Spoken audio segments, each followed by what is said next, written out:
कहते हैं जब ऊपर वाला किस्मत बांट रहा होता है तो कुछ लोगों की झोली में सिर्फ आंसू और ताने आते हैं, लेकिन कुछ लोग वही आंसू को ताकत बना लेते हैं। ये कहानी है एक ऐसे लड़के की जिसका कोई नाम नहीं था, कोई सरनेम नहीं था, लेकिन आज उस एक नाम को सुनकर लाखों लोग सिर झुका लेते हैं।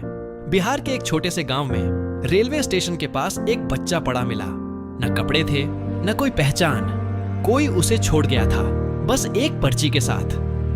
मैं इसे पाल नहीं सकता। स्टेशन के कुल्ली और चाय वाले उस पर दया करते, कोई बिस्किट देता तो कोई बचा खाना।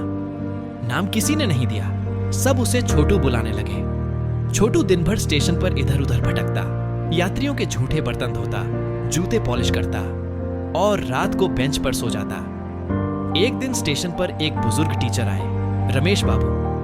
उन्होंने देखा कि छोटू खाली वक्त में फटे पुराने अखबार पढ़ने की कोशिश कर रहा है। रमेश बाबू ने उससे पूछा, तू पढ़ना चाहता है? छोटू ने सिर हिलाया। रमेश बाबू बोले, कल से मेरे घर आ जाया कर, खाना भी मिलेगा, पढ़ाई भी। और उसी दिन से छोटू की जिंदगी बदल गई। अब वो चाय नहीं बेचता था, अब वो किताबें उठाता था। ABCD से शुरू हुई उसकी यात्रा गणित के सवालों, हिंदी की कहानियों और अंग्रेजी के वाक्यों तक पहुंची। रमेश बाबू ने छोटू का एडमिशन सरकारी स्कूल में करवाया, लेकिन नाम के कॉलम में क्या लिखें? छोटू खुद बोला, मुझे नाम नहीं चाहिए सर, मुझे बस जिंदगी चाहिए। पर रमेश बाबू ने उसका नाम लिखा आरव, जिसका मतलब होता है शांति, लेकिन जज्बे में तूफान। स्कूल में बच्चे उसका मजाक उड़ाते, अनाथ है, स्टेशन वाला है, लेकिन आरव सिर्फ पढ़ता रहा। कभी शिकायत नहीं, कभी रुकावट नहीं। आरव ने 10वीं में टॉप किया, फिर 12वीं में जिला स्तर पर पहला स्थान। कोचिंग के पैसे नहीं थे, लेकिन YouTube पर मुफ्त लेक्चर देख देख कर IIT की तैयारी की। दिन में पार्ट टाइम काम, रात में पढ़ाई। छोटे छोटे कांपते हाथों से बड़े बड़े सपनों को पकड़े रखा। तीसरी बार में IIT में सिलेक्शन हुआ। एक दिन जब उसने कॉलेज के गेट में कदम रखा तो उसे खुद पर यकीन नहीं हो रहा था।